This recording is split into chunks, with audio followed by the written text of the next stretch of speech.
ପିଲାମାନେ ତୁମେ ନିଜକୁ ଏମିତି ବନାଅ ଯେ ତୁମେ ଯେଉଁଠୁ ପଳେଇବ ସେଠି ଲୋକ ତୁମକୁ ମନେ ପକାଇବେ, ଆଉ ଯେଉଁଠିକି ଯିବାର ଥିବ ସେଠି ଲୋକ ତୁମକୁ ଅପେକ୍ଷା କରି ରହିଥିବେ। ତାହେଲେ କୁହ ପିଲାମାନେ, ତୁମେ କ'ଣ କରିବାକୁ ଚାହୁଁଛ? ତାହେଲେ ସାର୍ ମୁଁ ଭାବୁଛି ଲୋକଙ୍କଠୁ ଟଙ୍କା ଧାର ନେଲେ ହେଇଯିବ। ଏଇଠି ଶୁଣିଛ, ମୁଁ ଯଦି ଗଣେଶ ହେଇଥାନ୍ତି ବହୁତ ମଜା ହେଇଥାନ୍ତା। ତମେ ସବୁଦିନ ମୋତେ ପୂଜା କରିଥାନ୍ତ, ଖାଇବାକୁ ବଡ଼ ବଡ଼ ଲଡ଼ୁ ଦେଇଥାନ୍ତ, ବହୁତ ମଜା ହେଇଥାନ୍ତା। ହଁ, ତୁମେ ଯଦି ଗଣେଶ ହେଇଥାନ୍ତ ତାହେଲେ ଭଲ ହୋଇଥାନ୍ତା। ମୁଁ ସବୁଦିନେ ତୁମକୁ ଲଡ଼ୁ ଖାଇବାକୁ ଦେଇଥାନ୍ତି, ତୁମକୁ ପୂଜା ବି କରିଥାନ୍ତି ଓ ପୁଣି ନଈରେ ବିସର୍ଜନ ବି କରିଥାନ୍ତି।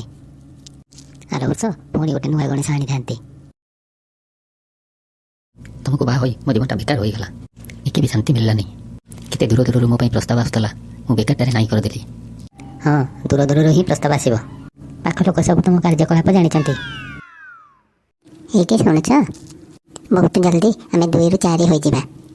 ଆଚ୍ଛା, ଭଲ ଖବରଟା ତ। ଏକାଥରେ 4 ହୋଇଯିବା। ତୁମେ କେମିତି ଜାଣିପାରିଲ?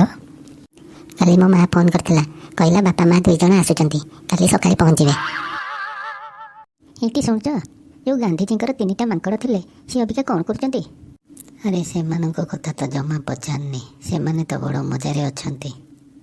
କେମିତି? ଯେଉଁ ମାଙ୍କଡ଼ଟା ଅନ୍ଧ ଥିଲା ସିଏ ବର୍ତ୍ତମାନ ନ୍ୟାୟପାଳିକା ହେଇଗଲା, ଆଉ ଯିଏ ବଧିର ଥିଲା ସିଏ ବର୍ତ୍ତମାନ ପ୍ରଶାସନ ହୋଇଗଲା, ଆଉ ଯେଉଁଟା ମୂକ ଥିଲା ସେ ବର୍ତ୍ତମାନର ସ୍ୱାମୀ। ଆଚ୍ଛା ଶୁଣ, ଜ୍ୱାଇଁମାନଙ୍କୁ ଶ୍ୱଶୁରଘରେ ଏତେ ସମ୍ମାନ କାହିଁ ଦିଅନ୍ତି? ସେମାନେ ଜାଣିଛନ୍ତି ଯେ ଆମ ଘରର ଏହି ତୋଫାନକୁ ଏହି ମହାନ ବ୍ୟକ୍ତି ହିଁ ସମ୍ଭାଳି ରଖିଛି। ବିଚରା ପୁରୁଷଙ୍କ ଜୀବନରେ ଅଛି କ'ଣ? ଟିଚର ସ୍କୁଲରେ କୁକୁଡ଼ା ଭଳିଆ କାନ ଧରାଇଲେ, ଗାର୍ଲଫ୍ରେଣ୍ଡ ଉଲ୍ଲୁ ବନେଇଲେ, ଆଉ ସ୍ତ୍ରୀ ତାଙ୍କୁ ଗଧ ବନେଇଲେ।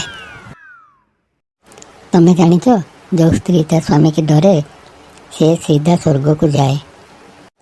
ଯିଏ ନ ଡରେ ତା ପାଇଁ ଧରତୀ ହିଁ ସ୍ୱର୍ଗ।